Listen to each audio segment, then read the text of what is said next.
എൻ്റെ ഒരു 10ാം ക്ലാസ്സാണ് ഏറ്റവും വേഴ്സ്റ്റ് ആയിട്ടുള്ള റിസൾട്ട് ഉണ്ടായിരുന്നത്. പഠിക്കാനുള്ള കഴിവില്ല എന്നൊന്നും പറയാൻ പറ്റില്ല, പഠനത്തിൻ്റെ ഒരു ആവശ്യം തോന്നിയിട്ടില്ല. ഇന്റർ ക്വാളിഫൈ ചെയ്യുമ്പോഴാണ് എനിക്ക് ഭയങ്കര റിസൾട്ടിനെ കുറിച്ച് ഭയങ്കര വറീഡായിരുന്ന ഒരു സിറ്റുവേഷൻ. അപ്പോൾ ACCൻ്റെ ഒരു അഡ്വാൻറ്റേജ് എന്ന് പറയുന്നത് ഒന്ന് പേപ്പർ വൈസ് ക്വാളിഫൈ ചെയ്യാം. വൺസ് നമ്മൾ ക്വാളിഫൈ ചെയ്താൽ പിന്നെ CA ആയാലും ACC ആയാലും വർക്ക് ചെയ്യുന്ന സ്പേസ് സെയിം ആണ്. അപ്പോൾ നമ്മൾ എത്ര നേരത്തെ തുടങ്ങുന്നത് അത്രയും നന്നായിട്ട് പോകുന്നുള്ളതാണ്. ഇപ്പം നമ്മൾ സാധാരണ നോക്കുമ്പോൾ ബ്രെയിൻ പറയുമ്പോൾ average brain, below average, above average എന്നൊക്കെ പറയുന്നുണ്ടെങ്കിൽ നമ്മളൊരു കാര്യം വിചാരിച്ചാൽ നടക്കും എന്തായാലും. ഗ്രാജുവേഷനൊക്കെ കഴിയുന്ന സമയമാകുമ്പോഴേക്ക് അവർക്ക് നല്ലൊരു എംപ്ലോയ്മെൻറ്റ് ഫേസിലേക്ക് എത്താൻ പറ്റും എന്നുള്ളതാണ്. ഏട്ടൻ അനിയൻ CMA India, CMA US. Yes, ഞാനിപ്പോൾ ആരെയാണ് ആദ്യം ഇന്റർവ്യൂ കണ്ടത്? അബ്ദുആയിക്കോട്ടെ ഏതായാലും. ഏട്ടനല്ലേ മൂത്തത്, ഇക്കാക്കല്ലേ മൂത്തത്, ഇക്കാക്ക് ആയിക്കോട്ടെ. എന്തായാലും എൻ്റെ ഒരു സമയത്തിന് ഇപ്പൊ ഒരു പരിമിതി ഉണ്ട്. നീ എന്തായാലും ആദ്യം ഇന്റർവ്യൂ ചെയ്യും. അങ്ങനെയാണെ അങ്ങനെ. എടാ ഷയാസ് വിളിച്ചിരുന്നു മറ്റേ ഇന്റർവ്യൂവിന്റെ പരിപാടിക്ക്. നിന്റെ കഴിഞ്ഞാൽ എങ്ങനെ ഉണ്ടായിരുന്നു? എന്റെ ഇന്റർവ്യൂ കുഴപ്പമൊന്നും ഉണ്ടായിട്ടില്ല. പിന്നെ ക്ലാസ് എടുക്കുന്ന പോലെ ഒന്നല്ല, കുറച്ച് പണിയുണ്ട്. എങ്ങനെ അല്ല, ഞാനും ഉണ്ടായിരുന്നു ഇന്റർവ്യൂക്ക്. ഇത്ര പ്രശ്നമൊന്നുമില്ല, നമുക്ക് അടിപൊളിയായിട്ട് ചെയ്യാം. സാറ് വാ. Hello everyone, welcome two triple I coffee conversations with an expert.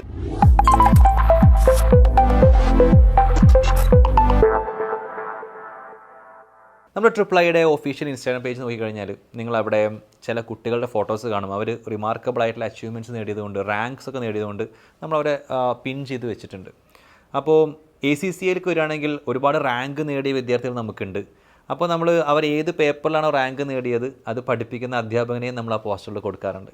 നിങ്ങൾ ശ്രദ്ധിച്ചിട്ടുണ്ടെങ്കിൽ അറിയാം, ഒരുപാട് പോസ്റ്ററുകൾ നിങ്ങൾക്ക് ഒരുപാട് വിദ്യാർത്ഥികളുടെ കൂടെ എപ്പോഴും കാണുന്ന മുഖങ്ങളിലൊന്ന് നമ്മുടെ ഒരു ഫാക്കൽറ്റിയുടെയാണ്. അദ്ദേഹമാണ് എൻ്റെ കൂടെ ഉള്ളത്. ഏതൊരു പോസ്റ്ററിൽ റാങ്കുകളുടെ വാലിബൻ എന്നൊക്കെ നമ്മൾ കമൻറ്റ് ചെയ്തിട്ട് അദ്ദേഹത്തെ നമ്മൾ പ്രസൻറ്റ് ചെയ്തിരുന്നു. സോ ഇന്ന് നമ്മുടെ കൂടെ ഉള്ളത് CMA മുഹമ്മദ് സാറാണ്. നമുക്ക് സാറിനെ വെൽക്കം ചെയ്യാം. And let's interview CMA Muhammad sir. Welcome. Thank you. അപ്പോൾ എൻ്റെ ചോദ്യം എങ്ങനെയാണ്, ഒരു CMA ക്വാളിഫൈഡ് ആയിട്ടുള്ള ആൾ മുമ്പിലിരിക്കുമ്പോൾ ആദ്യം ഞാൻ ചോദിക്കാൻ ഉദ്ദേശിക്കുന്നത്, ഈ CMA എന്ന് പറഞ്ഞ ആ ഒരു ഐഡിയ എപ്പോഴാണ് സാറിൻ്റെ മൈൻഡിലേക്ക് വരുന്നത്? ചോദിക്കാനുള്ള ഒരു കാരണം, ഇന്നത്തെ കാലത്ത് ഇപ്പോൾ നമുക്കറിയാം ഒരുപാട് കുട്ടികൾക്ക് +2 കഴിഞ്ഞാൽ CMA, CA, ACC ഇതൊക്കെ ഇതിനെക്കുറിച്ചൊക്കെയുള്ള അവയർനെസ് കൂടുതലാണ്. പക്ഷേ സാറിന് ഒരുപാട് പ്രായമായിട്ടുള്ള എനിക്കറിയാം, എന്നാലും ആ ഒരു ടൈമിൽ ഇങ്ങനൊരു കോഴ്സ് എങ്ങനെയാണ് മൈൻഡിലേക്ക് വന്നത്? ഞാൻ ശരിക്കും ഈ കോഴ്സിലേക്ക് എത്തിയത് ഒട്ടും ഒരു പ്രതീക്ഷിക്കാതെ എത്തിയ ഒരാളാണ്. എന്ന് പറയുമ്പോൾ എൻ്റെ ഒരു എഡ്യൂക്കേഷണൽ ബാക്ക്ഗ്രൗണ്ട് എന്ന് പറയുന്നത് വളരെ പുവറായിരുന്നു. എന്ന് പറയുമ്പോൾ ഒരു 10ാം ക്ലാസ് 12ാം ക്ലാസ് ഒക്കെ പഠിക്കുമ്പോൾ തീരെ പഠിക്കാത്ത, അല്ലെങ്കിൽ പഠിക്കാൻ ഒട്ടും താല്പര്യമില്ലാത്ത ഒരാളായിട്ടാണ്. എൻ്റെ ഒരു 10ാം ക്ലാസ്സാണ് ഏറ്റവും വേഴ്സ്റ്റ് ആയിട്ടുള്ള റിസൾട്ട് ഉണ്ടായിരുന്നത്. എത്രയാണ് ചോദിച്ചാൽ ബുദ്ധിമുട്ടാകും? ഇല്ല, ഞാൻ പലപ്പോഴും കുട്ടികളോടൊക്കെ കമ്മ്യൂണിക്കേറ്റ് ചെയ്യുന്ന ഒരു കാര്യമാണ്. വെറും 59.5% മാർക്കിലാണ് ഞാൻ 10th പാസ്സായത്. പിന്നെ +2 എത്തിയപ്പോൾ കുറച്ചും കൂടി ബെറ്ററായി, ഒരു 74.5% ആയി. ദെൻ ഡിഗ്രിക്ക് ജോയിൻ ചെയ്തു. BBA ആണ് ഞാൻ ചെയ്തത്. അപ്പോൾ BBA ഡിഗ്രി ചെയ്തു. ആ ഡിഗ്രിക്ക് വീണ്ടും ഞാൻ ബെറ്ററായി വന്നു, 75%. അങ്ങനെ ഡിഗ്രി കഴിഞ്ഞിട്ട് വാട്ട് ഈസ് നെക്സ്റ്റ് എന്നൊരു ക്വസ്റ്റ്യൻ എല്ലാവരുടെ മുന്നിലുണ്ടാവുമല്ലോ. അപ്പോൾ ഇങ്ങനെ ഞാൻ എന്ത് ചെയ്യണമെന്ന് അറിയാതിരിക്കുമ്പോൾ എൻ്റെ നാട്ടിലുള്ള എൻ്റെ ഫ്രണ്ട്സ് ഉണ്ട്. അപ്പോൾ സിദ്ദീഖ്, ഖാദർ എന്ന് പറഞ്ഞിട്ട് 2 ഫ്രണ്ട്സാണ്. അപ്പോൾ ഇതിൽ സിദ്ദീഖാണ് നമ്മളോട് ഈ ഒരു ഐഡിയ ആദ്യമായിട്ട് പറയുന്നത്, ഇത്തരം കോഴ്സിനെ കുറിച്ച് നമ്മളോട് കമ്മ്യൂണിക്കേറ്റ് ചെയ്യുന്നത്. അങ്ങനെ നമ്മൾ 3 പേരും തീരുമാനിച്ചു ഈ ഒരു കോഴ്സ് ചെയ്യാം. അന്നാണ് ആദ്യമായിട്ട് ഈ കോഴ്സിനെ കുറിച്ച് അറിയുന്നത്. അപ്പോൾ ഇന്നത്തെ പോലെ തന്നെ കുട്ടികൾ പേടിക്കുന്നത് പോലെ ഇങ്ങനൊരു ബാക്ക്ഗ്രൗണ്ടിൽ നിന്ന് വന്ന നമ്മളെ സംബന്ധിച്ച് വളരെ ബുദ്ധിമുട്ടുള്ള ഒരു കോഴ്സായിരിക്കും എന്നാണ് വിചാരിച്ചിരുന്നത്. ഇനീഷ്യലി ജോയിൻ ചെയ്തപ്പോൾ അങ്ങനെ തന്നെയാണ് ഫീൽ ചെയ്തത്. പിന്നെ നമ്മൾ ആ കോഴ്സിലേക്ക് ഇറങ്ങിയ പിന്നെ ആ ഒരു അറ്റ്മോസ്ഫിയറിൽ ഇരിക്കുമ്പോൾ പിന്നെ രാവും പകലൊക്കെ നമ്മൾ പഠിക്കാൻ തുടങ്ങി.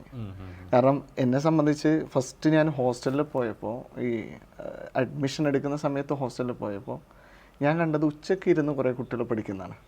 എൻ്റെ ജീവിതത്തിൽ ആദ്യമായിട്ട് ഞാൻ ഉച്ചയ്ക്ക് ഇരുന്ന് സ്റ്റഡി ലീവിന് പഠിക്കുന്ന കാണുന്നത്. അല്ലാത്ത നമ്മളെ സംബന്ധിച്ച് എക്സാമിൻ്റെ തലേന്ന് ഒപ്പിച്ച് പോകുന്നൊരു പരിപാടിയാണ്. അപ്പോൾ ഈ ഉച്ചയ്ക്ക് ഇരിക്കുന്നൊക്കെ എനിക്ക് അത്ഭുതമായപ്പോൾ ഞാൻ അന്ന് അവിടുന്ന് ഒരു സാറോട് കമ്മ്യൂണിക്കേറ്റ് ചെയ്തു, എന്നെ കൊണ്ട് ഇങ്ങനെയൊന്നും പറ്റൂല. അപ്പം എന്നോട് പറഞ്ഞൊരു കാര്യം, നീ ഈ ഒരു അറ്റ്മോസ്ഫിയറിൽ എത്തുമ്പോൾ ഓട്ടോമാറ്റിക്കലായിട്ട് ഉച്ചയാണെന്നുണ്ടാവില്ല, രാവിലെ ആണെന്നുണ്ടാവില്ല, നിങ്ങൾ അങ്ങോട്ട് പഠിച്ചോളൂ എന്ന് പറയുമ്പോൾ ശരിക്കും പറഞ്ഞാൽ സ്റ്റഡി ലീവിനൊക്കെ നമ്മൾ 2 മാസമൊക്കെ സന്യാസിയെ പോലെയൊക്കെ പഠിച്ചിട്ടുണ്ട്. മനസ്സിലായി. പക്ഷെ സാറേ, ഞാൻ ചോദിക്കുന്നതേ, ഇപ്പം ആ ഒരു അറ്റ്മോസ്ഫിയറിൽ എത്തിക്കഴിഞ്ഞാൽ പഠിച്ചു തുടങ്ങിക്കോളും എന്ന് പറഞ്ഞു. പക്ഷേ എത്ര വലിയ അറ്റ്മോസ്ഫിയറിൽ എത്തിയാലും പഠിക്കാത്ത ആൾക്കാരും എല്ലാ മേഖലയിലും എന്നുള്ള പോലെ ഇവിടെ ഉണ്ടാവും. പക്ഷെ അപ്പം എന്തെങ്കിലും ഒരു ഫയർ ഉണ്ടാവില്ല നമുക്ക്, ലൈക്ക് ഇതിങ്ങനെ പോയാൽ പോരാ, അല്ലെങ്കിൽ നമ്മൾ അടുത്ത ഘട്ടം കുറച്ച് സീരിയസ് ആവണം എന്നുള്ള ഒരു മൊമെന്റ് അങ്ങനെ? ഉറപ്പായിട്ടുണ്ട്. കാരണം എന്നെ സംബന്ധിച്ച് ഇപ്പം എൻ്റെ ഫാമിലിയിൽ മൂത്ത ആൺകുട്ടിയാണ് ഞാൻ. എനിക്ക് 2 എൽഡർ സിസ്റ്റേഴ്സ് ഉണ്ട്. പിന്നെ അനിയൻ അബ്ദുള്ള സാറിനെ നിങ്ങൾക്കൊക്കെ അറിയായിരിക്കും. അപ്പോൾ എന്നെ സംബന്ധിച്ച് വാപ്പാനെ സപ്പോർട്ട് ചെയ്യാന്നുള്ള ഒരു ഐഡിയ ആണ് ഏറ്റവും ആദ്യം ഉണ്ടായിരുന്നത്. പെട്ടെന്ന് ഞാൻ സെക്യൂർഡ് ആയാൽ ഉപ്പാക്ക് കുറച്ച് റെസ്റ്റ് കിട്ടുള്ളൂ എന്നുള്ള ഒരു മൈൻഡ് സെറ്റ് ഉണ്ടായിരുന്നു. പിന്നെ എന്ന് പറയുമ്പോൾ ഡിഗ്രി കഴിഞ്ഞ ഒരാളെ സംബന്ധിച്ച് ഏജ് കൂടുന്ന ഒരു ഫാക്ടറുണ്ട്. അപ്പോൾ ഏജ് കൂടാതിരിക്കാൻ വേണ്ടി പെട്ടെന്ന് ക്വാളിഫൈ ചെയ്യുക. കാരണം ഇതിൽ ഓരോ അറ്റംപ്റ്റിന് 6 മാസം നമുക്ക് വേസ്റ്റ് ആവും. അതുകൊണ്ട് തന്നെ എല്ലാ അറ്റംപ്റ്റും ബോത്ത് തന്നെ എക്സാം എഴുതിയിരുന്നത്. കാരണം ഒരു അറ്റംപ്റ്റിൽ പോലും വൈകിയാൽ 6 മന്ത്സ് നഷ്ടം. അപ്പോൾ ഒന്ന് ഫാമിലിനെ സപ്പോർട്ട് ചെയ്യുക എന്നുള്ളത് തന്നെയാണ് ഏറ്റവും ബേസിക് ആയിട്ടുണ്ടായിരുന്ന ഒരു ഒബ്ജക്റ്റീവ് എന്ന് പറയുന്നത്. കാരണം വാപ്പയാണ് നമ്മളെല്ലാവരും പോറ്റിയിരുന്നത്. അപ്പോൾ അവർക്കൊരു സപ്പോർട്ട് എന്നുള്ള രീതിയിൽ മാറാന്നുള്ളതാണ് ആദ്യത്തെ ലക്ഷ്യം ഉണ്ടായിരുന്നത്. ഓക്കെ. ഇപ്പോൾ സാറ് പറഞ്ഞു ഇപ്പോൾ 10th അല്ലെങ്കിൽ +2 ഒക്കെയുള്ള ആ ഒരു മാർക്കിൻ്റെ കാര്യം. അപ്പോൾ അതിനൊരു റീസൺ ഉണ്ടാവില്ല. അത് 2 ഓപ്ഷൻ പറയാം. അപ്പോൾ ഒന്ന്, നമുക്ക് പഠിക്കാനുള്ള കഴിവൊക്കെ ഉണ്ട്, പഠിച്ചില്ല, അല്ലെങ്കിൽ പഠിക്കാനുള്ള കഴിവ് ഇല്ല. അപ്പോൾ ഇതിലേതായിരുന്നു സത്യത്തിൽ? പഠിക്കാനുള്ള കഴിവില്ല എന്നൊന്നും പറയാൻ പറ്റില്ല. പഠനത്തിൻ്റെ ഒരു ആവശ്യം തോന്നിയില്ല. അതാണ് ഏറ്റവും ബേസിക് ആയിട്ട് തോന്നിയത്. കാരണം എൻ്റെ ഒരു ഫാമിലി ബാക്ക്ഗ്രൗണ്ട് എന്ന് പറയുന്ന അധികം ആൾക്കാരും ചെറിയ ചെറിയ കച്ചവടം ചെയ്യും.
എൻ്റെ അവസ്ഥ അനുസരിച്ചിട്ട് UK വിടാനുള്ള സാധ്യത തീരെ ഉണ്ടായിരുന്നില്ല. പിന്നെ സജീർ അത്യാവശ്യം ഫൈനാൻഷ്യലൊക്കെ സെറ്റിൽഡ് ആയിരുന്നു. പക്ഷേ ഞാനില്ല. അതേപോലെ തന്നെ സുധീഷിൻ്റെ അന്നത്തെ ഒരു സാഹചര്യം വളരെ ബാക്ക്വേർഡ് ആയിരുന്നു. പക്ഷേ നമ്മുടെ കൂട്ടത്തിൽ ആദ്യം UK പോയിട്ട് MBA ചെയ്തതും ഇപ്പോൾ UK സെറ്റിൽഡ് ആയതും സുധീഷാണ്. സജീറും ഇപ്പോൾ ലാസ്റ്റ് ഇയറിൽ UK ഇപ്പം ഞാൻ മാത്രമേ എത്താനുള്ളൂ. ഓക്കെ. അപ്പോൾ എനിക്കിപ്പോൾ സുധീഷിൻ്റെ കാര്യത്തിൽ എപ്പോഴും ഒരു മോട്ടിവേഷൻ എന്ന് പറയുന്നത് നമ്മളൊന്ന് ആഗ്രഹിച്ചാൽ എത്തും എന്നുള്ളതാണ്. നമ്മുടെ 3 പേരുടെ കൂട്ടത്തിൽ ഏറ്റവും പോസിബിലിറ്റി കുറവുള്ള ഒരാളാണ് സുധീഷ് ഉണ്ടായിരുന്നത്. കുറച്ച് മാസമല്ല തോന്നുന്നു, 1 മാസം മുമ്പ് ഞാൻ ഇൻസ്റ്റയിൽ നോക്കുമ്പോൾ സാറ് വിയറ്റ്നാമിലൊക്കെയാണ്. സാർ യാത്ര ഒരുപാട് ഇഷ്ടപ്പെടുന്ന ആളാണോ? ഞാൻ മുമ്പേ യാത്രകൾ അത്യാവശ്യം ചെയ്യാറുണ്ട്. എന്തായാലും അധികം ഞാൻ ഔട്ട് സ്റ്റേഷൻ അധിക രാജ്യങ്ങളൊന്നും കവർ ചെയ്തിട്ടില്ല. എന്നാലും യാത്ര ഭയങ്കര ഇഷ്ടമാണ്. അത് ചെറിയ യാത്രയായാലും വലിയ യാത്രയായാലും ഭയങ്കര ഇഷ്ടമാണ്. എല്ലാ വർഷവും ഒരു ഇൻ്റർനാഷണൽ ട്രിപ്പൊക്കെയാണ് എപ്പോഴും മൈൻഡിൽ സെറ്റ് ചെയ്യാറ്. ചില വർഷങ്ങളിൽ നടക്കാറില്ല, ചില വർഷം നടക്കാറുണ്ട്. ഓക്കെ സാറേ, ഇപ്പം എഗെയിൻ പാസ്റ്റിൽ ഇപ്പോൾ പറഞ്ഞ 10th കിട്ടിയ മാർക്ക്, +2 കിട്ടിയ മാർക്ക്, സ്വാഭാവികമായിട്ടും നമ്മുടെ ചുറ്റുള്ള ആൾക്കാർ, പാരൻസൊക്കെ നമ്മളിന്ന് പ്രതീക്ഷിക്കുന്നത് നമ്മുടെ ചരിത്രം വെച്ചിട്ട് ഇതിങ്ങനെ ആയിരിക്കുന്നു. പക്ഷേ CMA എന്ന് പറഞ്ഞൊരു കോഴ്സ് നമുക്കറിയാം, it's not that easy to crack. അപ്പോൾ സാർ അത് ക്വാളിഫൈ ചെയ്യുമ്പോൾ ഉള്ള ഒരു ചേഞ്ച് ഉണ്ടാവുമല്ലോ ഡെഫിനറ്റ്ലി. ഇതിന് മുൻപുള്ളത് ഒക്കെ വേറെ ഹിസ്റ്ററി, ഇനി ഇവിടുന്ന് അങ്ങോട്ടാണല്ലോ ഒരു ചേഞ്ച് വരുന്നത്. ആ CMA ക്വാളിഫൈ ആയി ആ റിസൾട്ട് വരുന്ന ഒരു മൊമെന്റ് ഞാൻ എല്ലാ ഇന്റർവ്യൂവിലും എല്ലാവരോടും ചോദിക്കുന്നത്. എനിക്ക് ഭയങ്കര ഇഷ്ടമാണ് അത് കേൾക്കാൻ, ആ വിക്ടറിയുടെ കഥ. അതൊന്ന് പറയും. ഇപ്പോൾ CMA ഫൈനൽ നമ്മൾ ക്വാളിഫൈ ചെയ്യുന്ന സമയം എന്ന് പറയുമ്പോൾ ഇന്റർ ക്വാളിഫൈ ചെയ്യുമ്പോഴാണ് എനിക്ക് ഭയങ്കര റിസൾട്ടിനെ കുറിച്ച് ഭയങ്കര വറീഡായിരുന്ന ഒരു സിറ്റുവേഷൻ. കാരണം നമ്മൾ 3 പേരും എൻ്റെ നാട്ടിലുള്ള ഒരു ഫ്രണ്ടിൻ്റെ ഷോപ്പിൻ്റെ മുന്നിൽ നിന്നിട്ട് റിസൾട്ട് നോക്കുന്നത്. അപ്പോൾ ഇതിൽ സിദ്ദീഖ് റിസൾട്ട് നോക്കി അവൻ ക്വാളിഫൈ ചെയ്തു, ഖാദർ റിസൾട്ട് നോക്കി അവനും ക്വാളിഫൈ ചെയ്തു, പിന്നെ ഞാൻ മാത്രം ഫെയിൽ ആയാലൊരു അവസ്ഥ ഉണ്ടല്ലോ. പക്ഷേങ്കിൽ ആ റിസൾട്ടിൽ ഞാനും ക്വാളിഫൈ ചെയ്തു. ദെൻ ഫൈനൽ ക്വാളിഫൈ ചെയ്യുന്ന സമയം എന്ന് പറയുമ്പോൾ നമ്മൾ എന്താ പറയുക, ശരിക്കും പറഞ്ഞാൽ അന്നത്തെ ഒരു ദിവസം നമ്മൾ ഈ ലോകത്തേ അല്ല, അത്രയും ഒരു എക്സൈറ്റഡ് ആയിട്ടുള്ളൊരു സിറ്റുവേഷൻ. കാരണം നമ്മളെ സംബന്ധിച്ച് ഇനി ഒരു കരിയർ ബിൽഡ് ചെയ്യാം, നല്ലൊരു ജോബിലേക്ക് എത്താം, അല്ലെങ്കിൽ നമ്മൾ ഇത്രയും കാലം ആഗ്രഹിച്ചിരുന്ന ഒരു പൊസിഷനിലേക്ക് എത്തുകയാണ്, അല്ലെങ്കിൽ നമ്മൾ അത്രയും സെക്യൂർഡ് ആയിട്ടുള്ള ഒരു ഫീലിംഗ് ഉണ്ട്. പിന്നെ എന്ന് പറയുമ്പോൾ പാരൻസൊക്കെ ഭയങ്കര എന്താ പറയുക പ്രൗഡാകുന്നൊരു മൊമെൻ്റ് ആണല്ലോ നമ്മൾ ക്വാളിഫൈ ചെയ്യുക എന്ന് പറയുന്നത്. ഇങ്ങനെ പിന്നെ നാട്ടിലും എല്ലായിടത്തൊക്കെ നമുക്കൊരു ഒരു റെക്കഗ്നീഷൻ കിട്ടുകയാണ്. അതുവരെ നമ്മളെ അധികം അറിയാത്ത ആൾക്കാർ ഇങ്ങനെ ക്വാളിഫൈ ചെയ്യുമ്പോൾ നമ്മളെ റെക്കഗ്നൈസ് ചെയ്യണം. യെസ്. ആൻഡ് CMA ക്വാളിഫൈ ചെയ്തതിനു ശേഷം സാറിൻ്റെ ഒരു പ്രൊഫഷണൽ ജേണി എങ്ങനെയായിരുന്നു? എവിടെ നിന്നാണ് സ്റ്റാർട്ട് ചെയ്യുന്നത്? ഞാൻ ക്വാളിഫൈ ചെയ്ത ഉടനെ ഞാൻ ശരിക്കും പറഞ്ഞാൽ ഖത്തറിലേക്കാണ് പോയത്. ഖത്തറിൽ പോയി കുറച്ച് അവിടെ വർക്ക് ചെയ്തിട്ടുള്ളൂ. പോയി ഉടനെ തന്നെ ഒരു ജോബ് കിട്ടിയിരുന്നു. പക്ഷേങ്കിൽ എന്നെ സംബന്ധിച്ച് ഞാൻ പറഞ്ഞല്ലോ, ബേസിക്കലി നാട്ടിൽ നിൽക്കാനുള്ള താല്പര്യം ഭയങ്കര കൂടുതലായിരുന്നു. പിന്നെ എൻ്റെ വീട്ടിലൊക്കെ പുറത്തു പോയാൽ നല്ല സ്കോപ്പ് എന്ന് കുറേ ആൾക്കാർ പറയുമ്പോൾ അവരുടെ ഒരു മൈൻഡ് സെറ്റിലും പുറത്തു പോയിട്ട് വർക്ക് ചെയ്യുന്നത് നല്ലതെന്ന് തോന്നി. അങ്ങനെയാണ് അങ്ങോട്ടേക്ക് അയച്ചത്. പക്ഷേ ഞാൻ തിരിച്ചു വന്നു. പിന്നെ നാട്ടിലെത്തിയതിന് ശേഷമാണ് ടീച്ചിങ്ങും അതേപോലെ തന്നെ കണ്ണൂർ തന്നെ ഒരു ഓഫീസും സ്റ്റാർട്ട് ചെയ്തു. മനസ്സിലായി. പിന്നെ പ്രാക്ടീസ്, ഇനീഷ്യലി പ്രാക്ടീസ് കുറച്ചും കൂടി ഫോക്കസ് ചെയ്തിരുന്നു. ഇപ്പം പ്രാക്ടീസ് ഫോക്കസ് കുറവാണ്. ഇപ്പം മെജോറിറ്റിയും ക്ലാസ്സസ് തന്നെയാണ് എടുക്കുന്നത്. മനസ്സിലായി. ഈ ഒരു ടെർമിനോളജി പറഞ്ഞതുകൊണ്ട് ഇപ്പം ഇത് കാണുന്ന കുറച്ചെങ്കിലും വിദ്യാർത്ഥികൾ CMA എടുക്കാൻ ആഗ്രഹിച്ചിട്ട് കാണുന്ന ആൾക്കാരാണ്. അപ്പം സാർ ഇപ്പോൾ ഒരു പ്രാക്ടീസ് എന്നുള്ള ടെർമിനോളജി ഉപയോഗിച്ചല്ലോ. അപ്പം ഈ വീഡിയോ ഇപ്പോൾ CMA പഠിച്ചുകൊണ്ടിരിക്കുന്നവരും കാണുന്നുണ്ടാവും, ചിലപ്പോൾ ഇനി പേഴ്സ്യൂ ചെയ്യാൻ ആഗ്രഹിക്കുന്ന ആൾക്കാർ യൂട്യൂബിലൊക്കെ കാണുന്നുണ്ടാവും. അപ്പോൾ അവർക്ക് വേണ്ടിയിട്ട് ഞാൻ ചോദിക്കുന്നതാണ്, ഒരു CMA ക്വാളിഫൈഡ് ആവുന്ന ആളെ കാത്തിരിക്കുന്ന ഈ ഓപ്പർച്യൂണിറ്റീസ്, ഇപ്പോൾ പ്രാക്ടീസ് അല്ലെങ്കിൽ കമ്പനിയിൽ വർക്ക് ചെയ്യാം ഇങ്ങനെയൊക്കെ പറയുന്നത്, അതൊന്ന് ഷോർട്ടായിട്ട് സാർ എക്സ്പ്ലെയിൻ ചെയ്യും. അല്ല, നമുക്ക് ഈ ഒരു പ്രൊഫഷണൽ ക്വാളിഫിക്കേഷൻ ഇപ്പോൾ CMA ആയിക്കോട്ടെ, CA ആയിക്കോട്ടെ, ACC ആയിക്കോട്ടെ, CS ആയിക്കോട്ടെ, എല്ലാ ഈ കൊമേഴ്സ് ബാക്ക്ഗ്രൗണ്ടിലുള്ള പ്രൊഫഷണൽ ക്വാളിഫിക്കേഷനും നമുക്ക് മെയിനായിട്ട് 2 ഓപ്ഷനാണുള്ളത്. ഒന്ന് എംപ്ലോയ്മെൻറ്റിന് പോവുക, മറ്റൊന്ന് പ്രാക്ടീസ് ചെയ്യുക. അതുകൂടാതെ ഇപ്പോൾ നമ്മളെ പോലെ ടീച്ചിങ്, അത് എംപ്ലോയ്മെൻ്റായിട്ടും ഫ്രീലാൻസ് ആയിട്ടൊക്കെ ചെയ്യുന്നുണ്ട്. അപ്പോൾ ഈ 3 ജോബും നമ്മളെ സമയത്ത് തുറന്നു കിടക്കുകയാണ്. ഇതിൽ പ്രാക്ടീസ് എന്ന് പറയുന്നത് നമ്മൾ മാത്രം വിചാരിച്ചാൽ ഒരു ഓഫീസ് ഇടാം, ബാക്കി നമ്മുടെ ക്വാളിറ്റി കണ്ടിട്ട് ക്ലയൻസിൻ്റെ വർക്ക് വരേണ്ടതാണ്. ഇപ്പം നമ്മളൊക്കെ ഓഫീസ് ഇട്ട സമയത്ത് ശരിക്കും പറഞ്ഞാൽ ഭയങ്കര എന്താ പറയുക, വർക്ക് കിട്ടുമോ, ആൾക്കാർ വരുമോ. ഞാൻ എൻ്റെ ഫാമിലിയിൽ നിന്നൊക്കെ കുറേ വർക്ക് എക്സ്പെക്ട് ചെയ്തിട്ടുണ്ടായിരുന്നു. പക്ഷേങ്കിൽ എനിക്ക് കുറേ ചെറിയ ചെറിയ കച്ചവടക്കാരുണ്ടല്ലോ, എനിക്ക് ആകെ കിട്ടിയത് എൻ്റെ ഒരു പിന്നെ മൂത്താപ്പാൻ്റെ ഒരു വർക്ക് മാത്രമാണ് തുടക്കത്തിൽ കിട്ടിയിരുന്നത്. പക്ഷേങ്കിൽ എന്നെ മുൻപ് പഠിപ്പിച്ചൊരു സാറുണ്ടായിരുന്നു, ഒരു കോട്ടയത്തുള്ള സാറ്. ആ സാറ് എനിക്ക് കുറേ വർക്ക് അവിടെയുള്ള ഒരു ടാക്സ് പ്രാക്ടീഷണർ ത്രൂ തന്നിരുന്നു. അങ്ങനെ പെട്ടെന്ന് തന്നെ ഓഫീസൊക്കെ ഒന്ന് ബ്രേക്ക് ഈവൺ ആയിരുന്നു. നമ്മൾ ഇരുന്ന സമയത്ത് തന്നെ നമ്മളതിനു വേണ്ടി ഫോക്കസ് ചെയ്തപ്പോൾ പെട്ടെന്ന് തന്നെ ബ്രേക്ക് ഈവണൊക്കെ ആക്കാൻ പറ്റി. പിന്നെ ടീച്ചിങ്, ഞാൻ പൊതുവെ എനിക്ക് ഇരുന്ന് വർക്ക് ചെയ്യാന്നുള്ളത് ഭയങ്കര ബുദ്ധിമുട്ടുള്ള ഒരാളാണ്. അതുകൊണ്ടാണ് ഞാൻ ടീച്ചിങ് ഭയങ്കരമായിട്ട് ഇഷ്ടപ്പെട്ടിരുന്നത്. ഇനീഷ്യലി ഞാനും എൻ്റെ ഒരു പാർട്ട്ണർ ഫാസിലുണ്ട്. അപ്പോൾ നമ്മൾ 2 പേരും ക്ലാസ് എടുക്കുന്നുണ്ടായിരുന്നു. അപ്പോൾ 3 ദിവസം അവൻ ക്ലാസ് എടുക്കും, 3 ദിവസം ഞാൻ ക്ലാസ് എടുക്കും, ബാക്കിയുള്ള ദിവസം 2 പേരും അങ്ങോട്ടും ഇങ്ങോട്ടും ഓഫീസിലിരിക്കും. അപ്പോൾ കുറച്ച് കഴിഞ്ഞപ്പോൾ ഒരു 6 മാസം 1 വർഷമൊക്കെ കഴിഞ്ഞപ്പോഴാണ് അവനിക്ക് മനസ്സിലായത് അവനിക്ക് ടീച്ചിങ് ഓക്കെ അല്ല എന്നുള്ളത്. എനിക്ക് മനസ്സിലായി എനിക്ക് ഓഫീസും അധികം ഓക്കെ അല്ല എന്നുള്ളത്. അങ്ങനെ ഞാൻ ടീച്ചിങ്ങിൽ ഫോക്കസ് ചെയ്യാൻ തുടങ്ങി, അവൻ ഓഫീസിലും ഫോക്കസ് ചെയ്യാൻ തുടങ്ങി. ഇപ്പോൾ നമ്മൾ ട്രിപ്ലൈയിലായാലും ഇപ്പോൾ സാറ് ഇത്രയും നേരം നമ്മൾ CMA കുറിച്ച് പറഞ്ഞു. അപ്പം CMA പോലെ തന്നെ ഇപ്പോൾ ഞാൻ ഇനീഷ്യലി സാറിന് ഇൻട്രൊഡ്യൂസ് ചെയ്ത സമയത്ത് ഇപ്പോൾ റാങ്കിൻ്റെ കാര്യമൊക്കെ പറഞ്ഞപ്പോൾ ACCAയിൽ നമുക്ക് ഒരുപാട് റാങ്ക് ജനറേറ്റ് ആവാറുണ്ട്. പല റാങ്കുകളിലും ആ പേപ്പറിൽ കുട്ടിയുടെ ഫോട്ടോനൊപ്പം സാറിൻ്റെ ഫോട്ടോ ഉണ്ടാവാറുണ്ട്. അപ്പം സാർ ACCA ക്ലാസ് എടുക്കുന്ന ഫാക്കൽറ്റി ആയതുകൊണ്ട് തന്നെ ഈ ACCA എന്ന് പറഞ്ഞ കോഴ്സിനെ കുറിച്ചും അപ്പോൾ കുട്ടികൾക്ക് അറിയാൻ നല്ല താല്പര്യമുള്ളൊരു സമയം കൂടിയാണത്. അപ്പം ACCA കുറിച്ചൊന്ന് ബ്രീഫായിട്ട് എന്താണ് ACCA, അത് കഴിഞ്ഞാൽ ഓപ്പർച്യൂണിറ്റി എന്നുള്ളതൊന്ന് വളരെ ബ്രീഫായിട്ട് പറയാം. ACCA എന്ന് പറയുന്നത് നമ്മുടെ ഈ ഒരു ബ്രിട്ടീഷ് റോയൽ ചാർട്ടറിൽ ലിസ്റ്റ് ചെയ്തിട്ടുള്ള ഒരു പ്രൊഫഷനാണ്, ഇൻ്റർനാഷണലി റെക്കഗ്നൈസ്ഡ് ആയിട്ടുള്ള ഒരു പ്രൊഫഷൻ. അപ്പോൾ ഈ ഒരു പ്രൊഫഷൻ നമ്മൾ നോക്കുമ്പോൾ ഇന്ത്യയിൽ ചാർട്ടേഡ് അക്കൗണ്ടൻസ് എന്ന് പറയുന്ന പോലെ അവിടെ ഈ ഒരു UK ബേസ്ഡ് ബോഡിയാണ് ACCA എന്ന് പറയുന്നത്. അപ്പോൾ ഇന്ന് കൂടുതൽ ആൾക്കാരും ഔട്ട്സൈഡ് ഇന്ത്യയൊക്കെ വർക്ക് ചെയ്യാൻ താല്പര്യപ്പെടുമ്പോൾ ഇന്ത്യൻ കോഴ്സിൻ്റേതായ ചില പ്രശ്നങ്ങളുണ്ട്. ഇപ്പോൾ ഗ്രൂപ്പ് സിസ്റ്റം കാരണമാണ് ഇന്ത്യൻ കോഴ്സ് പൊതുവെ ടഫാവുന്നത്. അപ്പോൾ ACCA എന്നുള്ളൊരു കോഴ്സ് നമ്മൾ നോക്കുമ്പോൾ അവിടെ പേപ്പർ വൈസ് പാസ്സാവാന്നുള്ളൊരു അഡ്വാൻറ്റേജ് ഉണ്ട്, ഫ്ലെക്സിബിലിറ്റി. ആ ഒരു ഫ്ലെക്സിബിലിറ്റിയാണ് ശരിക്കും ആ കോഴ്സിനെ കൂടുതൽ അട്രാക്റ്റഡ് ആക്കുന്നത്. അത് നല്ലതാണോ എന്ന് ചോദിച്ചാൽ നല്ലതാണ്, എന്നാൽ ചില ആൾക്കാർ അത് മിസ്യൂസ് ചെയ്യുകയും ചെയ്യും. അപ്പോൾ ഒരു പുറത്തു പോകുന്ന ഒരാളെ സംബന്ധിച്ച് അധികം ഇങ്ങനെ സ്ട്രെസ്ഡ് ആയിട്ട് അല്ലെങ്കിൽ ഒരു അറ്റംപ്റ്റ് ഫെയിലായാൽ 3 മാസം അല്ലെങ്കിൽ 6 മാസം വെയിറ്റ് ചെയ്യേണ്ട ഒരു സിറ്റുവേഷൻ, അല്ലെങ്കിൽ ഒരു പേപ്പർ ഫെയിലായാൽ വീണ്ടും എല്ലാ പേപ്പർ എഴുതേണ്ട ഒരു സിറ്റുവേഷനൊക്കെ പേടിച്ചിട്ടാണ് ആൾക്കാർ ACCA പ്രിഫർ ചെയ്യുന്നത്. അപ്പോൾ ACCAൻ്റെ ഒരു അഡ്വാൻറ്റേജ് എന്ന് പറയുന്നത് ഒന്ന് പേപ്പർ വൈസ് ക്വാളിഫൈ ചെയ്യാം. വൺസ് നമ്മൾ ക്വാളിഫൈ ചെയ്താൽ പിന്നെ CA ആയാലും ACCA ആയാലും വർക്ക് ചെയ്യുന്ന സ്പേസ് സെയിമാണ്. ഇപ്പോൾ ഇന്ത്യയിൽ പ്രാക്ടീസ് ചെയ്യാൻ പറ്റില്ല എന്നുള്ള ഒരു ഡിസഡ്വാൻറ്റേജ് ACCA ഒക്കെ ഉണ്ടെങ്കിൽ ഒരുപാട് ഔട്ട്സൈഡ് രാജ്യങ്ങളിൽ പ്രാക്ടീസ് ചെയ്യാനുള്ള ഓപ്ഷൻ ഉണ്ട്. മറ്റൊന്ന് എംപ്ലോയ്മെൻറ്റ് സൈഡ് നോക്കുമ്പോൾ ഇപ്പോൾ നമ്മളെല്ലാ കമ്പനീസും CA പോലെ തന്നെ പരിഗണിക്കുന്ന ഒരു കോഴ്സാണ് ACCA. അത് ചില കമ്പനീസ് ഔട്ട്സൈഡൊക്കെ നോക്കുകയാണെങ്കിൽ ACCSന് കൂടുതൽ പ്രിഫറൻസ് കിട്ടാറുണ്ട്. കാരണം അവർ പഠിക്കുന്ന ഇൻ്റർനാഷണൽ അക്കൗണ്ടിങ് സ്റ്റാൻഡേർഡും അല്ലെങ്കിൽ UK ടാക്സേഷനും ഇതൊക്കെ ബേസ് ചെയ്തിട്ടുള്ള അല്ലെങ്കിൽ UK ബേസ്ഡ് ആയിട്ടുള്ള കമ്പനീസൊക്കെ അവരെ പ്രിഫർ ചെയ്യുന്നത് കൂടാറുണ്ട്.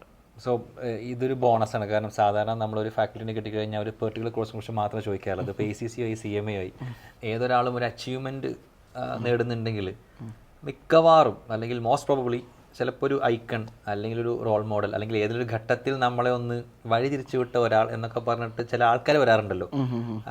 അങ്ങനെ ആരെങ്കിലും ഉണ്ടായിട്ടുണ്ടോ ലൈഫിൽ പെട്ടെന്ന് ഓർക്കുമ്പോൾ അതൊരു സെൽഫ് മെയ്ഡ് ആയിട്ടാണ് സാറ് ഈ ഒരു അച്ചീവ്മെന്റ് എത്തിയത്? അല്ല, ഇപ്പൊ സപ്പോർട്ട് ചെയ്ത ആൾക്കാരാണ് ഉദ്ദേശിക്കുന്നത് അല്ലെങ്കിൽ നമ്മളെ വഴിതിരിച്ചു വിട്ട എങ്ങനെയായാലും ഇതിന്റെ ഭാഗമായിട്ട് നമ്മൾ ആലോചിക്കുമ്പോൾ ഇവരും കൂടെ ഉള്ളത് കൊണ്ടാണ് ഞാൻ ഇവിടെ എത്തിയത് നമുക്ക് തോന്നുന്നത്. ഉറപ്പായിട്ടും ഒന്നിലധികം ആൾക്കാരുണ്ട്. ഇപ്പോൾ ഞാനിപ്പോൾ ഈ ഒരു പ്രൊഫഷൻ അല്ലെങ്കിൽ ഈ ഒരു നിലയിലെത്തുമ്പോൾ ഞാൻ എപ്പോഴും എനിക്ക് എന്താ പറയുക കടപ്പെട്ടിരിക്കുന്നത് എൻ്റെ പാരൻസിനോട് തന്നെയാണ്. കാരണം ഞാൻ മനസ്സിലാക്കിയെടുത്തോളം എൻ്റെ ഇപ്പോൾ 10ാം ക്ലാസ്സിലെ റിസൾട്ട് ഞാൻ പറഞ്ഞു, 12ാം ക്ലാസ് റിസൾട്ട് പറഞ്ഞു. എൻ്റെ എഡ്യൂക്കേഷൻ്റെ ഒരു സ്റ്റേജിലും എന്നോട് പഠിക്കാൻ വേണ്ടിയിട്ട് അവർ ഫോഴ്സ് ചെയ്തില്ല. അതായത് പഠിക്കേണ്ടെന്നല്ല, പഠിക്കാൻ വേണ്ടിയിട്ടുള്ള കാര്യങ്ങളൊക്കെ ചെയ്യാൻ അവർ റെഡിയാണ്. പക്ഷെ ഒരിക്കൽ പോലും എന്നെ ഫോഴ്സ് ചെയ്തില്ല, ഒന്നാമത്തെ കാര്യം. മറ്റൊന്ന്, ഞാൻ ചെയ്യുന്ന ഓരോ കോഴ്സിനും എന്നേക്കാൾ ചില സമയത്തൊക്കെ ടെൻഷൻ, ഇപ്പം എൻ്റെ ഉമ്മക്കൊക്കെ ഭയങ്കര ടെൻഷനൊക്കെ ചില സമയത്ത്, അല്ലെങ്കിൽ ഒരുപാട് പ്രാർത്ഥനകൾ, ഇതൊക്കെ നമുക്ക് കിട്ടിയിരുന്ന അവരുടെ ഭാഗത്തു നിന്നാണ്. അല്ലെങ്കിലും ഏതൊരു കുട്ടിയുടെയും അല്ലെങ്കിൽ നമ്മളെ സംബന്ധിച്ച് തീരെ ലാഭേച്ഛയില്ലാതെ നമുക്ക് വേണ്ടി കാര്യങ്ങൾ ചെയ്യുന്ന പാരൻസിൻ്റെ ആയിരിക്കും. അപ്പോൾ ആദ്യഘട്ടങ്ങളിൽ അല്ലെങ്കിൽ എൻ്റെ ഒരു എഡ്യൂക്കേഷൻ ഈ ബാക്ക്ഗ്രൗണ്ടൊക്കെ നോക്കുമ്പോൾ എൻ്റെ പാരൻസിൻ്റെ സപ്പോർട്ട് അതിന്നുണ്ട്, വളരെ നന്നായിട്ട് കിട്ടിയിട്ടുണ്ട്. പിന്നെ കരിയർ നോക്കുമ്പോൾ ഇപ്പോൾ ടീച്ചിങ്ങിലൊക്കെ ഇപ്പോൾ എന്നെ സാലി സാർ എന്ന് പറഞ്ഞ ഒരാളാണ് ടീച്ചിങ്ങിലൊക്കെ എന്നെ ഇറക്കുന്നത്. സാലി സാറാണ് എന്നെ മോട്ടിവേറ്റ് ചെയ്തിരുന്നത് എനിക്ക് ടീച്ചിങ് ആവും എന്നുള്ളതൊക്കെ കാര്യം. അപ്പോൾ അത് എനിക്കൊരു എന്താ പറയുക എന്ന് ഞാൻ ഓർക്കുന്ന ഒരു കാര്യമാണ്.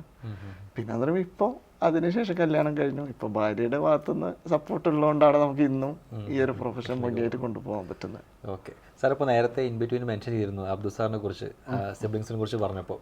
അബ്ദുൾ സാറിനെ ഞാൻ അതുപോലെ ഇൻ്റർവ്യൂ ചെയ്തിട്ടുണ്ട്, അന്ന് സാറിനെ കുറിച്ച് ഞാൻ പറയിപ്പിച്ചിട്ടുണ്ട്.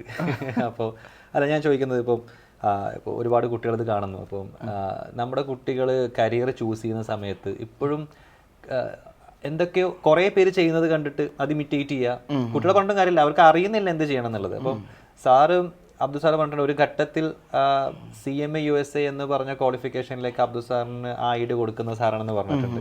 അപ്പം നമ്മുടെ ഇന്നത്തെ ഒരു കാലഘട്ടത്തിൽ ഒരു +2 കഴിഞ്ഞ കുട്ടി അല്ലെങ്കിൽ ഡിഗ്രി കഴിഞ്ഞു ഒരു കുട്ടി ഒരു കോഴ്സ് ചൂസ് ചെയ്യുന്ന സമയത്ത് എന്തൊക്കെ കാര്യങ്ങളായിരിക്കാം ഒരു ഫസ്റ്റ് പ്രയോറിറ്റി കൊടുക്കേണ്ടത്, അല്ലെങ്കിൽ എങ്ങനെയായിരിക്കും ഒരു അപ്രോച്ച് ചെയ്യേണ്ടത് എന്നുള്ളൊരു കാര്യം? അല്ല, ഇപ്പോൾ ഇന്നത്തെ ഒരു സിനാരിയോ എന്ന് പറയുമ്പോൾ നമ്മളിപ്പോൾ പ്രൊഫഷൻ ചെയ്യുന്ന ഒരു സമയം നോക്കുകയാണെങ്കിൽ ഒരു ഫ്രഷർ എൻട്രി ഒരു കമ്പനിയിൽ നമ്മൾ ഫ്രഷായിട്ട് കയറുന്ന പ്രായം എന്ന് പറയുന്നത് 25 ഓക്കെയാണ്, അല്ലെങ്കിൽ 27 വരെ. എൻ്റെയൊക്കെ ഞാൻ പഠിക്കുന്ന സമയത്തൊക്കെ 27 ആൾക്കാർ ഫ്രഷറായിട്ട് കയറുന്നുണ്ട്. പക്ഷേ ഇന്ന് നമ്മൾ നോക്കുമ്പോൾ ഫ്രഷർ എൻട്രിങ്ങിൻ്റെ ഏജ് കുറഞ്ഞു വരികയാണ്. ഇപ്പോൾ 23 ആയിരുന്നു, ഇനിയിപ്പോൾ അതിവിദൂരമല്ലാത്ത ഭാവിയിൽ ഇപ്പോൾ 21, 19 ആവും. കാരണം കുട്ടികൾ അത്രയും ഏർലി സ്റ്റേജിൽ ഇങ്ങനെ ഒരു മാർക്കറ്റബിൾ പ്രൊഡക്റ്റായി മാറുകയാണ്. ജസ്റ്റ് ഒരു എന്താ പറയുക ഡിഗ്രിയോ അല്ലെങ്കിൽ +2 അല്ല, അവർ വെൽ സെറ്റിൽഡ് ആയിട്ടുള്ള ഒരു പ്രൊഫഷൻ ക്വാളിഫിക്കേഷൻ അല്ലെങ്കിൽ അത്രയും വാല്യുബിൾ ആയിട്ടുള്ള profession qualification at the early സ്റ്റേജിൽ അവരെന്ത് ചെയ്യാണ്, സെക്യൂർ ചെയ്യാണ്. അപ്പോൾ ഇന്ന് നമ്മളെ സംബന്ധിച്ച് അധികം ആലോചിച്ച് കളയാൻ സമയമില്ല. ഇപ്പം നമ്മളെ സംബന്ധിച്ചൊക്കെ ഡിഗ്രി കഴിഞ്ഞിട്ടാണ് ഇങ്ങനെ ഒരു കോഴ്സിനെ കുറിച്ച് ആലോചിച്ചത്. പക്ഷേ അന്നൊരു പ്രശ്നമല്ലായിരുന്നു. കാരണം അന്ന് കേരളത്തിൽ തന്നെ വളരെ ചുരുക്കം ഇൻസ്റ്റിറ്റ്യൂട്ടേ ഇത്തരം കോഴ്സസ് പ്രൊവൈഡ് ചെയ്യുന്നുള്ളൂ. അതിൽ ചില ആൾക്കാർക്കൊന്നും ഈ കോഴ്സ് എന്താണെന്ന് നമ്മൾ അങ്ങോട്ട് പറഞ്ഞു കൊടുക്കേണ്ട ഒരു അവസ്ഥയാണ്. എന്നാൽ ഇന്ന് കുട്ടികൾക്കൊക്കെ വലിയ അഡ്വാൻസ് ആയിട്ട് കോഴ്സിനെ കുറിച്ചൊക്കെ അറിയാം. 10th അല്ലെങ്കിൽ 11th എത്തുമ്പോൾ തന്നെ ഈ കോഴ്സൊക്കെ അവർക്ക് പരിചയമാണ്. അപ്പോൾ 12th കഴിയുമ്പോൾ അല്ലെങ്കിൽ ഞാൻ പറയുന്നത് കുറച്ച് കഴിഞ്ഞാൽ 10ാം ക്ലാസ് കഴിഞ്ഞിട്ട് തന്നെ ഈ ഒരു പ്രൊഫഷണൽ ക്വാളിഫിക്കേഷൻ്റെ ആൾക്കാർ നല്ല രീതിയിൽ വരും. ഇപ്പോൾ +2 ആലോചിക്കുന്നത് 10ാം ക്ലാസ് കഴിഞ്ഞിട്ട് തന്നെ ആലോചിക്കുന്നത് എനിക്ക് തോന്നുന്നു. അപ്പോൾ ഒരു 12th കഴിഞ്ഞാൽ ഒരു 19 അല്ലെങ്കിൽ 20th ഏജൊക്കെ ആകുമ്പോഴേക്കും അവർക്ക് ഒന്ന് കരിയർ സ്റ്റാർട്ട് ചെയ്യാൻ പറ്റും. സ്റ്റാർട്ട് ചെയ്യാന്ന് പറയുമ്പോൾ ഇനീഷ്യലി ആദ്യത്തെ 1-2 വർഷം അവരൊരു ഇൻറ്റേൺഷിപ്പ് അങ്ങനെയൊക്കെ ആയിട്ടായിരിക്കും പോകുന്നുണ്ടാവുക. എന്തായാലും ഒരു 21st ഏജ് അല്ലെങ്കിൽ 22nd ഒരു ഗ്രാജുവേഷനൊക്കെ കഴിയുന്ന സമയമാകുമ്പോഴേക്ക് അവർക്ക് നല്ലൊരു എംപ്ലോയ്മെൻറ്റ് ഫേസിലേക്ക് എത്താൻ പറ്റും എന്നുള്ളതാണ്. അപ്പോൾ നമ്മൾ എത്ര നേരത്തെ തുടങ്ങുന്നു അത്രയും നന്നായിട്ട് പോകുന്നുള്ളതാണ്. ഇപ്പോൾ പഴയ ആൾക്കാരെ പോലെ ഇപ്പോൾ ചില പാരൻസ് ഇപ്പോഴും അവരുടെ കുട്ടികൾ അവരുടെ പഴയ ചിന്താഗതിയിലാണ് ഈ ഒരു കരിയറിലേക്കൊക്കെ എത്തിക്കുന്നത്. ഡിഗ്രി ഇല്ലാതെ എവിടെ എത്താനാ? ഡിഗ്രി വേണ്ടെന്നല്ല, ഡിഗ്രി വേണം, ബട്ട് അതിൻ്റെ കൂടെ തന്നെ ഇങ്ങനെ എന്തെങ്കിലുമൊക്കെ ഒരു ആഡഡ് കോഴ്സ് നമ്മൾ ചെയ്താൽ മാത്രമേ ഇന്ന് കാര്യമുള്ളൂ. ഇപ്പം CMA കുറിച്ച് പറയുമ്പോൾ +2 കഴിഞ്ഞൊരു കുട്ടിക്ക് CMA എടുക്കാൻ നമുക്കറിയാം. കുറേ കുട്ടികളുടെ ഡൗട്ട് എന്തായിരിക്കും എന്നറിയോ? സയൻസ്, കൊമേഴ്സ്, ഹ്യൂമാനിറ്റീസ്, സയൻസുകാർക്ക് പറ്റുമോ? ഇത് എപ്പോഴും കേൾക്കുന്ന ഡൗട്ടാണ്, പക്ഷെ നമ്മൾ എപ്പോഴും ഉത്തരം പറയുന്ന ഡൗട്ടാണ്. സാർ ഒന്ന് ജസ്റ്റ് ഇതിൻ്റെ ക്വാളിഫിക്കേഷൻ എന്താണ്, അതുപോലെ തന്നെ ഡിഗ്രി കഴിഞ്ഞ ഒരാൾക്ക് എങ്ങനെയായിരിക്കും ഇതിൽ കിടക്കാൻ പറ്റുക എന്നുള്ളതൊന്ന് പറഞ്ഞു തന്നാവും. ഇപ്പോൾ നമ്മളിപ്പോൾ ഏത് കോഴ്സാണെങ്കിലും, ഇപ്പോൾ CMA ആയിക്കോട്ടെ, ACC ആയിക്കോട്ടെ, CS ആയിക്കോട്ടെ, ദെൻ CMA US ആയിക്കോട്ടെ, ഏത് കോഴ്സ് നമ്മൾ നോക്കുമ്പോൾ +2 ആണ് ക്വാളിഫിക്കേഷൻ. ഇതിൽ ACC 10th കഴിഞ്ഞാൽ തന്നെ ചെയ്യാം. അപ്പോൾ ഈ +2 എന്നുള്ള ക്വാളിഫിക്കേഷൻ അവർ വെക്കുന്നത് +2ൽ നമ്മൾ നല്ല സ്കോർ ചെയ്യുക, അല്ലെങ്കിൽ കൊമേഴ്സ് ബാക്ക്ഗ്രൗണ്ട് ആവുക എന്നതൊന്നുമല്ല. ഒരു മിനിമം ക്വാളിഫിക്കേഷൻ എന്നുള്ള രീതിയിൽ മാത്രമേ എല്ലാ കോഴ്സും +2നെ കാണുന്നുള്ളൂ.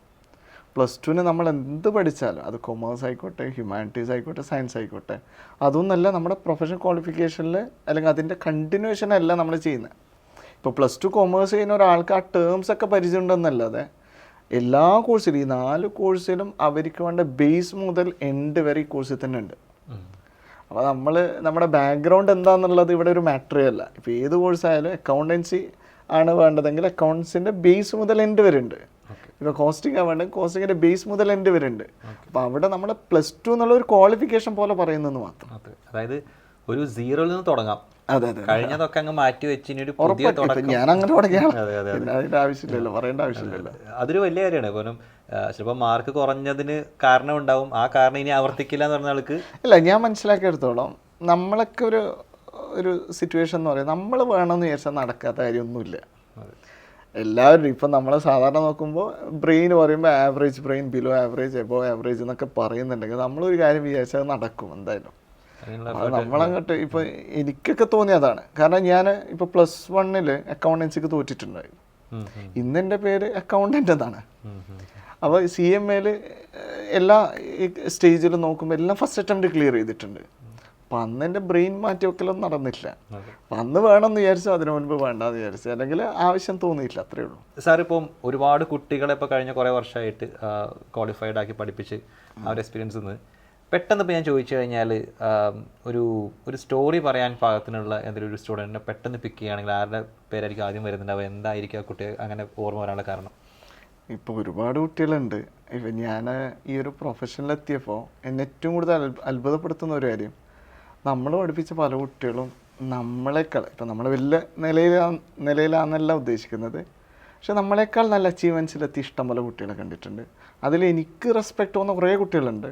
അതിലൊരാളെ ചോദിക്കുകയാണെങ്കിൽ, അങ്ങനെ ഒരാളെ ചോദിച്ചുകൊണ്ട് മാത്രം ഞാനിപ്പോൾ പറയുമ്പോൾ വൺ ഓഫ് ദി ഫേവറേറ്റ് എന്ന് പറയുന്നത് ജസീമാണ്. ജസീം എന്ന് പറഞ്ഞാൽ കണ്ണൂരുള്ള ഒരു സ്റ്റുഡൻറ്റ്. ജസീം ഞാൻ ഡിഗ്രി കഴിഞ്ഞിട്ട് ഈ ഒരു പ്രൊഫഷനിലേക്ക് വന്ന ഒരാളാണ്. അപ്പോൾ അവന് ആദ്യം ഈ കോഴ്സൊക്കെ സ്റ്റാർട്ട് ചെയ്യുന്ന സമയത്ത് എല്ലാ ക്വാർട്ടേഴ്സിലും 2 പേപ്പർ ചെയ്യും. എന്നിട്ട് എനിക്കൊന്ന് മൂന്നാമത്തെ 3rd ക്വാർട്ടറിലും കണ്ടാണ് ഞാൻ അവനെ പഠിപ്പിക്കുന്നത്. ACCAയിൽ ബാക്കിയുള്ള പേപ്പേഴ്സൊക്കെ ഓരോ ക്വാർട്ടറിലായിട്ട് 2 പേപ്പർ വെച്ചിട്ടാണ് ചെയ്തിരുന്നത്. അപ്പോൾ എൻ്റെ പേപ്പർ എത്തിയപ്പോൾ PM എന്നുള്ള പേപ്പർ പൊതുവെ കുട്ടികൾക്കൊരു തെറ്റിദ്ധാരണ ഉണ്ട്, കുറച്ച് ടഫാണെന്നുള്ളത്. അത് അതിൻ്റെ റിസൾട്ട് പെർസെൻറ്റേജ് ഒക്കെ കമ്പാരിറ്റീവ്ലി കുറവായിരിക്കും. അപ്പോൾ ഇവനെ ആരൊക്കെ പേടിപ്പിച്ചിട്ട് ഇവനെ ആ ഒരു അറ്റംപ്റ്റിൽ സിംഗിൾ പേപ്പർ എടുക്കാൻ തീരുമാനിച്ചു. ആദ്യത്തെ 2 ക്വാർട്ടർ 2 പേപ്പർ വെച്ചിട്ട്, ദെൻ 3rd ക്വാർട്ടർ എൻ്റെ പേപ്പർ മാത്രം എടുത്തത്. പക്ഷേ എൻ്റെ പേപ്പറും കുറച്ച് ക്ലാസ്സൊക്കെ കഴിഞ്ഞപ്പോൾ അവൻ പറഞ്ഞു, എനിക്കിപ്പോൾ റിഗ്രറ്റ് വരാണ്, ഇതിൻ്റെ കൂടെ ഒരു പേപ്പറും കൂടി ചെയ്യാമായിരുന്നു, കുറേ ഐഡിയൽ ടൈം വരുന്നുണ്ടെന്ന് പറഞ്ഞു. അപ്പോൾ ഞാൻ അന്ന് അവനോട് പറഞ്ഞു, നീ എന്തായാലും ഇതുവരെയുള്ള പേപ്പേഴ്സൊന്നും നീ ജസ്റ്റ് ക്വാളിഫൈ എന്നുള്ളത് അവൻ്റെ ലക്ഷ്യം ഉണ്ടായിരുന്നുള്ളൂ. ഈ പേപ്പർ സിംഗിളായിട്ടല്ലേ ചെയ്യുന്നത്, എന്തായാലും റാങ്ക് വാങ്ങിക്കാൻ നോക്കുന്നു പറഞ്ഞു. ബട്ട് അൺഫോർച്ചുനേറ്റ്ലി റാങ്കൊന്നും കിട്ടിയില്ല. പക്ഷേങ്കിൽ ആ എൻ്റെ പേപ്പറിൻ്റെ ക്ലാസ് കഴിഞ്ഞ് പിന്നീട് എനിക്കൊന്ന് ഇവൻ ക്വാളിഫൈ ചെയ്യുന്നതിന് അടുപ്പിച്ചിട്ട് ക്വാളിഫൈ ചെയ്യുന്ന സമയത്ത് ഞാൻ മനസ്സിലാക്കുന്നത്, ഇവൻ പാർട്ട് ടൈം ജോബ് ചെയ്തിട്ടാണ് കോഴ്സ് ചെയ്തിരുന്നത്.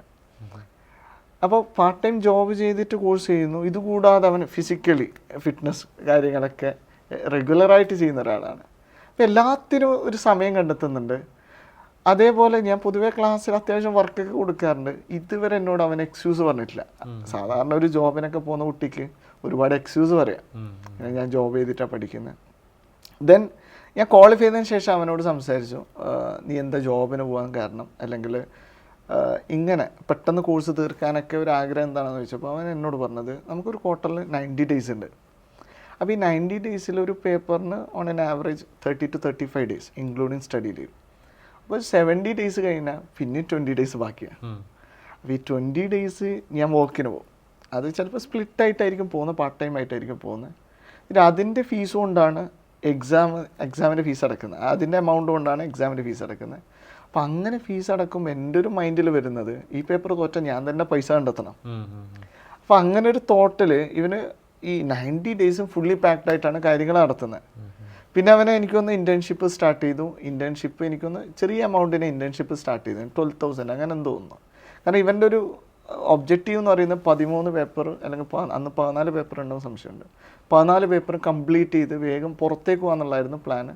ബട്ട് അവനിക്ക് ഇവിടുന്ന് എന്തോ ഒരു ഇൻറ്റേൺഷിപ്പ് കോൾ വന്നപ്പോൾ അവനത് ഇൻ്റർവ്യൂ വെറുതെ പോയിട്ട് അറ്റൻഡ് ചെയ്തു, അതിൽ പ്ലേസ്ഡായി. എന്നിട്ട് അവൻ്റെ ഒരു ജേണി നോക്കുമ്പോൾ അതിനുശേഷം അവൻ അവിടെ ഇൻറ്റേൺഷിപ്പ് ചെയ്തു, പിന്നെ ഒരു കമ്പനി മാറി. ദെൻ അതിൻ്റെ കൂടെ കുറച്ച് കാലം ക്ലാസ്സും പാർട്ട് ടൈമായിട്ട് ക്ലാസ്സും എടുത്തിരുന്നു. ദെൻ എനിക്കൊന്ന് ലാസ്റ്റ് ഇയറോ അതിന് മുൻപത്തെ വർഷം, ലാസ്റ്റ് ഇയർ ആണെന്ന് തോന്നുന്നു, അവന് സ്വന്തമായിട്ട് ഒരു വീട് വാങ്ങിച്ചു.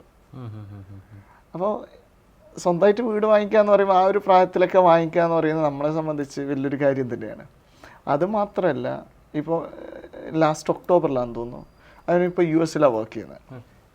അതുകൂടാതെ അവൻ്റെ അനിയത്തി CA പഠിക്കുന്നുണ്ട്, അവളെയും ഞാൻ പഠിപ്പിച്ചിട്ടുണ്ട്.